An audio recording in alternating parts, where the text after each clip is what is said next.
Sinibingelele babukeli bethu bebonana streaming lapho emakhaya. Nibingelelwa ke umntwana ugandaganda ongahlehla umfulo ongashi ogobhoza ubusuku nemini. Ihlobo lobusika kuyefana. Namhlanje ulwesine oluhle njengoba sibuthise kulomuzi omkhulu wasebuhleni bamaNazaretha njengoba uzwa kwesinye sezikhathi masokhuluma nawe uzozwa ngathi kunomsindo okhona kanti sisemzini kaJehova. Uyazi ke ukuthi ke kugcwele la sikhuluma ngawo ke umhlangano ke kaJuly kaNtulikazi njengoba sikhona kulomuzi sibonile imikhosi weintombi zalapha ekhaya okungamakhosazana zihamba ziyokwenza umkhosi wazo entanda zabuya zaqala imigidi yazo zathola isibusiso kuJehova omhle unyazi lwezulu njengoba siphakathi komuzi nje ziningi izinto ezenzakalayo lo muzi ke uphethe izinto ezibalekile uma usekhaya kulomuzi ukuhamba kwakho kufanele uqonde ukuthi lapha awuzile kuyitho awuzile nje ukuzokwehla wenyuka kulomuzi khona imithandazo ekhona okufanele ke mayenziwe singabala phezulu umthandazo wokulala kunomthandazo wokuvuka kunomthandazo wenziwa nangaphakathi kobusuku ngo12 kunomthandazo mawuvuka ka4 usedokodweni njoba amadokodo ekhona kufanele uwenze kunomthandazo kuyesabatha ekseni mawusenkonzweni yesabatha kuningi okwenziwa kulomuzi okwehla noNkulunkulu weza lapha emhlabeni lapha ke kugcwele ke izintombi zalapha ekhaya nazo zinendawo yazo yokuhlala kanjalo nomama banendawo yabo yokuhlala kanjalo nohlangothi lwethu njengeinsizwa sinendawo yethu ke yokuhlala uNkulunkulu wakuhlukanisa ngamabomu lokho ngoba azi kahle ukuthi ukwenzelani kulomhlangano ke ngisho unyathela egcekeni unyathela ngenhlonipho awufunakala umsindo kulomuzi esikuwo njengoba sikulomhlangano kaJuly angifuni ke ukukhuluma mbukelo omuhle webonana streaming ngigeqa amagula okuningi la njengoba namhlanje ninenhlanhla ngoba nginiphathele iguest yethu la esinayo esizokwazi ukuthi sibukisane nayo lomhlangano ke omkhulukazi kaNtulikazi umhlangano ke omkhulu ebandleni lamaNazaretha la eduze kwami mbukelo omuhle bonana streaming nginiphathele ke la ubaba uGwabeni bamazi ke abantu abaningi ubaba uGwabeni ke uZungu uhlelo ke esikulona njengamanje njengebonana streaming sisebenza ngaphansi kwesihloko noma ke kohlelo lwethu ethi ke bonani uvela emafini ningakhohlwa ke kunalencwadi ezokwenziwa sizonitshela masizophuma nayo futhi ke ekhuluma kabanzi mayelana nenkolo esikuyo uhlelo ke engikulo ibonane ke uvela emafini la eduze kwami njoba sengishilo nginobaba uGwabene oqhamuka lapha ke endaweni yaseNdwedwe ungomunye wabantu ke ababenenhlanhla uNkulunkulu wabamema beze emhlanganeni kaNtulikazi esihlangene ngawo Gwabeni ngale okumosha ke isikhathi asingene kuwena asikubingelele sikwamukele la kuyibonana streaming indaba ezethu angibingelele kuwe baba nabasebenzi bonke nakubabukeli bebonana streaming kulwesine oluhle siphakathi komuzi kaNkulunkulu la uJehova ameme khona igidi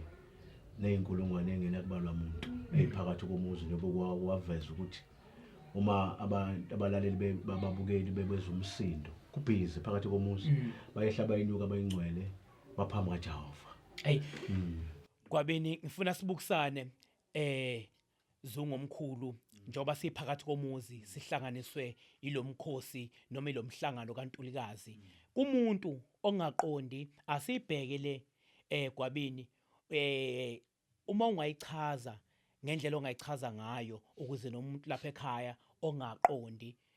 ukuthi yini umhlangano kaJuly awukumchazeli uyini nomhlangano lo osihlanganisile kaNtulikazi and why uba khona minyaka yonke Gwabeni umhlangano lo sikuwo kaJuly kubantu bonke nababukeli okokuqala fa sibonga uShembe ukufika kwakhe emhlabeni wafika wahlukanisa izinto ekuyizo nokungezizo uma silapha kulomhlangano omkhulu kaJuly khona incwadi lapha kaNehemiya ekhuluma ukuthi ngenyanga yesikhombisa bawuhlala emadokodweni njengomthetho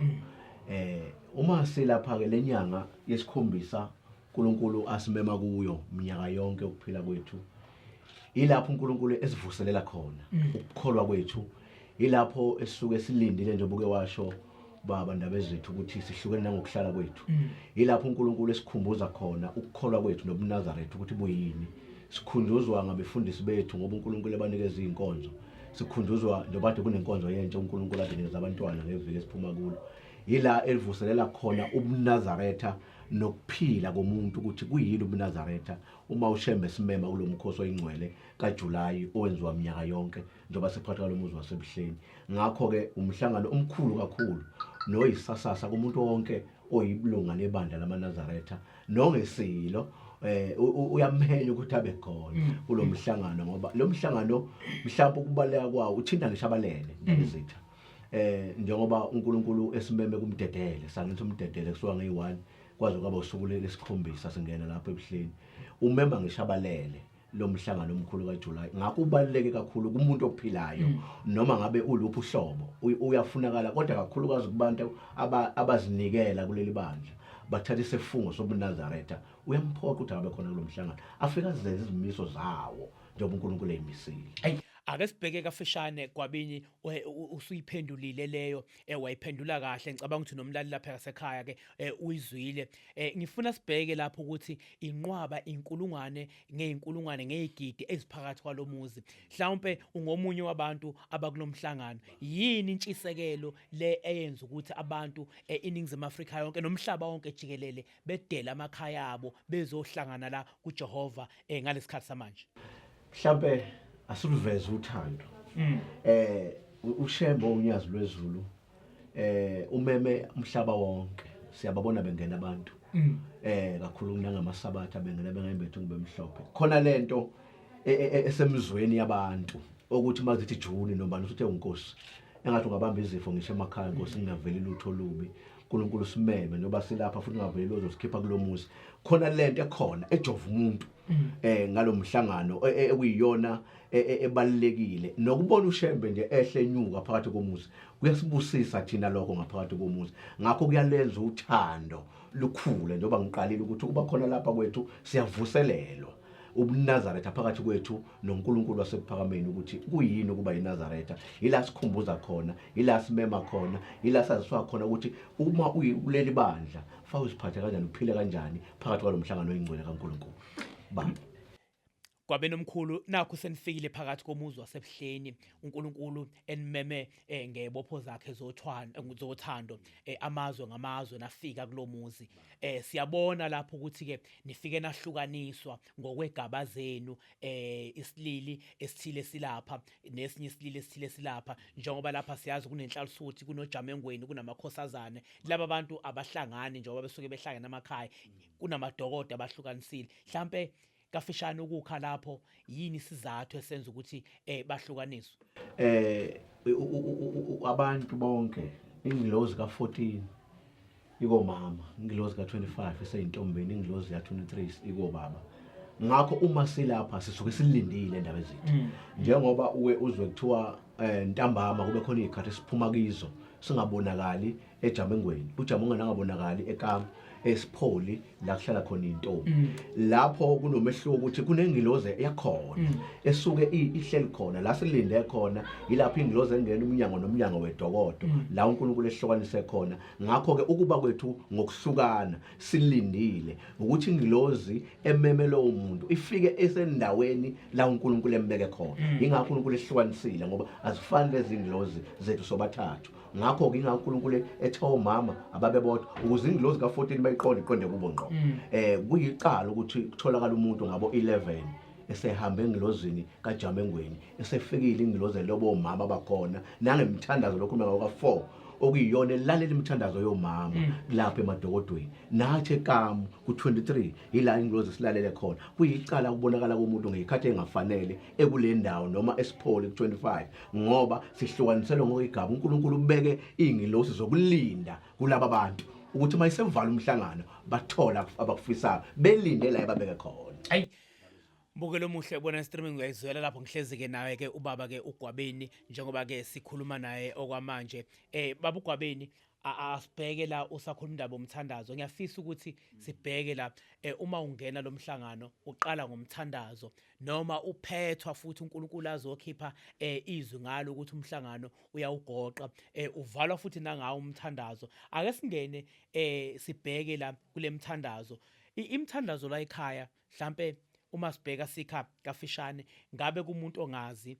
nokumhlangano ngoba siyabona impela sike sayithinta leyo nto ukuthi abantu bayehla bayenyuka khona abangaqondi noma beze kuyitho kodwa ngisho kuthandazwa lapha ngiyakhumbula ukukha phezulu kwabini inyanga yezulu ikhuluma ngokuthi ikhuluma ngomkhokheli wayeseyintombi esebenza ngaphakathi imthethisa kufunda umthandazo lapha uyaqhubeka uyahamba kwakushiwo lesi sigatshana sithi bandla lenkosi no la sithona uNkulunkulu onamandla wonke yiso bonke abamkhonzayo. Sike sibona umuntu ethwele ngisho ibhakede kade yokha amanzi lapha ethempeleni kufundwa leyo nakhuzana kuthiwa isilandelo sebandla. Uthola umuntu uphethe ibhakede lamanzi omunye uyayihambela kodwa uyayizwa lento iyafika emadlebeni yakhe kodwa ethempeleni kwenza umsebenzi kaNkulunkulu akaguqile uyahamba nje akuchaze kabanzi leyo ngoba ngikha phezulu nje ukuthi ibaluleke kangakanani imithandazo kubantu abasuke besemhlanganweni. Kufanele abantu besuka emakhaya ndaba ezitha batshele ukuthi kuyini ukubaleka komthandazo ukuvuka okulala owa12 ebusuku u4 ekseni. Sibambele yamanje kwa9 no6. Uthi baba mkhulu mayihamba uthi ngesikhathi ekuyophuma ngaso umphefumulo wami anokubhala phansi nikulobe phansi leso sikhathi uthi isikhathi lapho ke eniyongikhumbula khona la ngobe ngikhona nami ngiyongikhumbula khona nesikhathi lapho engiyotshalwa khona inyama yami nisibhale phansi isikhathi ngoba isikhathi lapho engiyonikhumbula khona ngaso yonke imithandazo yenu ngobe sengiyilalela ngaso sikhathi. Kubhlungu ndaba ezitha uma ubona lapha ngaphakathi komuzi kaNkulunkulu ubona abantu umthandazo sungenile osekuseni kodwa abantu bayantanda bayehla benyuka kungathi mhlawumbe uhlele edokodweni umuntu uzilele edokodweni akahambe ehle enyuka lento iyalimaza kakhulu ngoba uNkulunkulu usuke ebuka elalele ngaphakathi ukuthi kwenzakalani uthola ukuthi umsindo udlalubi ngaphakathi komuzi kodwa kuyafunda umthandazo ngaphakathi seyingenile even isilandelo sebandla leso sikhuluma ngaso asilalelo abanankinga nabo abantu ngoba mhlawumbe abatsheliwe nokutshelwa emakhaya indaba ezitha kuyasishaya. Kufanele abantu bazi besuke emathempelini ukuthi kuyokwenziwani lapha yiziphi ngoba awukwazi ukutshela umuntu umthetho la engawuthola ngekhaya thina sizovuselela umthetho uma umuntu la egcekeni uthi hayi ngane kwethu akwenziwa lokho akhumbuthi ngitsheliwe ethempelini lakithi manje lento isinika isithombe sokuthi abantu bathathe indawo ngathi kubeze kwitho bayikhiphile kujatshulwe lesi sikhathi indaba ezitha kufanele siqikelele nezitolo ziyavala kodwa khona engavalwa indaba ezitha mhlawumbe obaba abashumayeli akube begijima umuzi wonke uNkulunkulu uthela umhlangano uzodonsa kodwa sifuna ukuphuma sonke siholile kuJehova akwaphuma endaweni abaphuma abashumayeli bangene nama passage amadokodo bangene emgwaqweni uNkulunkulu uyantanda lapho uyagijima uyehla uyenyuka kubhlungu ukufuna umthandazo uNkulunkulu uyanyuka kuvula isitolo kusho ukuthi lo muntu akanayo imizwa lento esize kuyo unemizwa yakhe yemali yabo. So lokho kufanele abantu bacaciselele ukuthi ngesikhathi somthandazo abantu abavala itolo ngokusemthethweni singadlulwa izizwe indaba ezitha ongena ulethe u10,000 uzothenga ifurniture bebethi ngoba bavala ukuthi uyabuya abanandaba ngoba kunalentshisekelo yabo engaphakathi ehlizweni zabo abayilanda lapha manje kuhlungu lento abantu bavulile uyahamba emthandazweni abantu basavula itolo uthi kuyakhuzwa noma ehlisa ilokhu wehlisa kekho kulento ngoba inhloso yakhe ukudayisa nokubaleka kwensimbi indaba ezitha insimbi abantu abayinaki ngizoyikha kancane le nsimbi uyabona insimbi ingozi iyakudla eziqede ikhona umama wangapha la emaqedini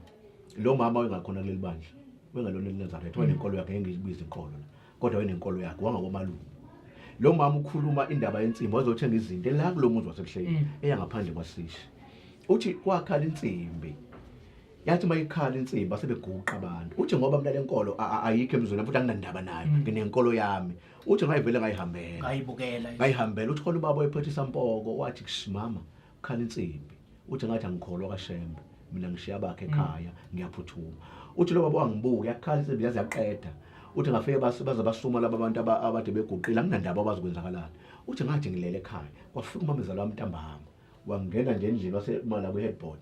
wathi hawu malokazana wazosiphoxa uthi ngacabanga uma uthi ngimphoxa ngani uthi wena besihamba nawe ngokumakoti mayigana izalukazi namathela kuyena zasemzini ihamba ngayo yonke into eyenzakalayo ziyenza siseduze kwakhe uthi besihamba nawe ngesikhathi ungena kulowo muzi wasebuhleni wena uthe makukhala leyansimbi na wahamba unabe kukhuza awukazi ulalela uthi leyansimbi malokazana ngisho ezulwini iyahlonishwa uthi ngisesihogweni siyacishwa iziqedwe ukukhala mase siyalayitha isihogo uthi njengamanje intambama nje siyothetha icala lakho lokuthi uhambe ukukhala insimbi kubhlungu ukubona abantu ndaba ezitha ngaphakathi komuzi uthi kukhala insimbi umuntu uyayizwa usedokodweni ubanga umsindo akanandaba nishingana abayikhuzi ukuthi kwenzakalani lapha phakathi komuzi abantu ngathi bayikhiphile isikhathi zomthandazo wantambama kubalekile umthandazo wokulala kubalekile abantwana babakhipha abazali babatshalisa inkolo bahamba ensimbini mhlawumbe nokubaleka kwensimbi abakwazi ukuthi kuyini ngoba lensimbi mayikhala ntambama ngo5 ingilozi abantwana iyagijima umuzi yonke yamaNazaretha ingakhethe uShembe akube khona amatsha amhlophe emzini yamaNazaretha nodumisana uJehova eCaphe ngoba ingilozi ifika ibona umuzi wena ukuthi ngophawu ingene ilalela imithandazo yethu kuhamba labantwana behambisa lemthandazo bayolala ukucela kwethu emzini obabamkhulu bethu namaphoyisa bawakhipha olokha yonke ubugebengu obungenzeka manje uthola ukuthi ingane isikhathi sensimbi abazala bayidedelile ayile ensimbini ingoba bakazi yini ukubaleka bacathi lapha nje Sunday school cha akukho Sunday school kodwa labantwana bakhipha uShembe bakhipha ingilozi zigijime njengoba ikhala ngo6 faka ukuthi kushawa u9 seyihambile ikhala ingilozi yolala ukucela kwenu kuthi kushawa u9 seyizokhongoza ukuthi ntambama iyakulanda ucela ikisakujava bebethine kulwamuzi manje konke lokho abantu abaqondi umuntu ahlala nengane edokodweni iyagijima egcekeni ikhuba abantu yenza yonke into akazi ukuthi kwenziwani ensimbini ukubaleka kwabantwana bafundiswa inkolo kodwa le bantwana lengilozi yomntwana igijima imizi yonke yamaNazaretha iyolanda imithandazo ihambisa kuJehova hayi mbukelo omuhle kwathi impela hayi kwanami ngizalwa kabusha ngoba uyeza ukuthi umfo kaGwabeni ugeqa amagula njengoba sinala endlini zethu zokusakaza la sisho khona sithi ke bonani ke uvele emafini usekhuluma wageqa amagula umfo kaGwabeni asiye ngasemaphethelweni konke cabanga ukuthi nombukelo webonani streaming udlile wasutha ngifuna sibheke la usesifikile kulomuzi siyazi ukuthi kunomuntu omemezayo lapha ekseni ngezwi lenkosi ngoba kulomuzi ngiyakhumbula inkosi ikhuluma ngokusebenza ukuthi na abanye abantu abenzi lutho uma kuthiwa kuyasentsheza abasebenzi bavuka nje bayadla bayintshe emthandazweni kodwa ngiyafuna sibheke la sesiyengasemaphethelweni leyo kusebenza mase kufikile phathwa lomuzi ngoba umsebenzi ukhona ushilo ubaba ukuthi wonke umuntu uyafisa uhambe ethola isibusiso njengoba ezolula umhlangano kubaluleke ngani ukusebenza sengifikile kulomuzi mhlambe kufanele sikucize kwindaba ezitha sokufaka impela isibhekile singene uma sesingaphakathi komuzi kaNkulunkulu silalela izwi lakhe nokushiwo ngaphakathi okwenziwa konke okwenziwa lapha ngaphakathi kunesibusiso uNkulunkulu asephakameni ngakho uma umuntu esefikile ngaphakathi kubalekile ukuthi akahamba yobamba noma iblocks ahamba yomba kumbe wayo ahamba ucosha amaphepha ngoba konke lokho kungenzeka indaba ezitha uShembe angakulobeli kule mithandazo ozoyihamba akulinde ngesikhathi wemthandazweni akulobe kodwa ukupha izinto akuphe ekutheni uzoyakosebenza ngamanye amazwi ukusebenza kubaluleke kumthandazo ngoba ngesikhathi usebenza ndaba ethi asikhulume into ingakho mekusethelwa kuyahlatshelela kumele ingilosi ukuthi ngizokucela ingene enhlizweni yethu ilalele ukuthi uzungu uzokucelana kuJehova undaba ezifunane kuShembe ngakho konke lokho ngesacosha iphepha Nkosi kukhumbula ngisho imindeni yami la iboshwe khona ngokusebenza kwakho kolwamuzi kaNkulunkulu ngoba ngisho ephakameni ukungena emadevini yayisho inkosi yesibili uma ufika mhlambe unesifo esithile ithi thatha lokhu uhambe uyosebenza ukusebenza lapha ekhaya kuphilisa umuntu usengakuthatha abantu ukuthi umuntu hayi kusebenza cha even ukuya kumahotela lelibandla kuneyibo seyinkulu kunabantu abahamba ngeimoto eyinkulu indaba ezitha bayithola ngokusebenza emahotela ngakho nabantu abantu besebenza emahotela asugceze indaba ezitha ngisesophetha awungathi mekudlula abantu abayemahotela sewuyahlina wena usuzenza umuntu angani bese ngisehotela bayoclean ukusebenza kwabo okade kumina ngene ehotela ngakho asingathi behamba bedlula mase wena usuwenza nje usuzuvala amakhala ukhumbula abantu kushuthi ababalekile wena obalekile ungenzeka uNkulunkulu ahlonze inhliziyo yakho obusizokuthola kuthatha ngakho konke okwenziwa la ngaphakathi indaba ezitha kubalekile ukusebenza abantu abayokusebenza abayimthandazweni abakhipha abantwana baye ensimbini abakhipha abantu bavala itolo obaba bashumayela bangene kubhlungu ngempela bethi ayivalwe itolo zimbalwa itolo evalwayo kodwa uNkulunkulu mema abantu uNkulunkulu udonsa ehle adonse ehle akanyela ushema ukudoda kathathu kafongo usuku ubuka lento uNkulunkulu kodwa bamemela laba bantu kodwa balenze izwi lakhe engathi lento singaba nemizwa ngoba ukulahleka kwemizwa indaba ezitha kuyolahleka inkolo asibe nayo imizwa ingene kithi iphile kithi ngoba ushema ngapheli ku ngokwazi ukwenza intando yakhe fangenela kuqala ku aphile ku acontrol uzokwazi ukwenza izwi lakhe intando yakhe indaba ezitha hayi babukela bahle bebonana streaming ohlelene ngulo ke bonani uvele emafeni ngihlezi nobaba uGwabeni usekhulume wageqa amagula isikhathi lesi sokuthi ke nibukele ibonani streaming nithole indaba eyishisayo zakulomuzi walapha ebuhleni ngoba sikhuluma ngenkolo la sikhuluma ngomthetho obekiwe kaJehova owunyazi lwezulu esimlandelayo noma kuthiwa kunjani njani kodwa izwi lakhe egcineni kufanele sithathe liphile emkantsheni yethu ukuze nathi sizophila nemize siphuma kuyiphile uma sithathe izwi lonyazi lwezulu baba uGwabeni asithokoze kakhulu ngesikhathi sakho osiphe sona la kuyibonana streaming Mageba ngiyabonga kakhulu uNkulunkulu asiphe usuku oluhle siyabonga mbukeli na ukusiboleka kwakho ke indlebe nokusibukela nje kukodwa siyabonga izandla zethu zidlula ikhanda unyazi lwezulu lube nawe lapho ke emakhaya siyabonga kakhulu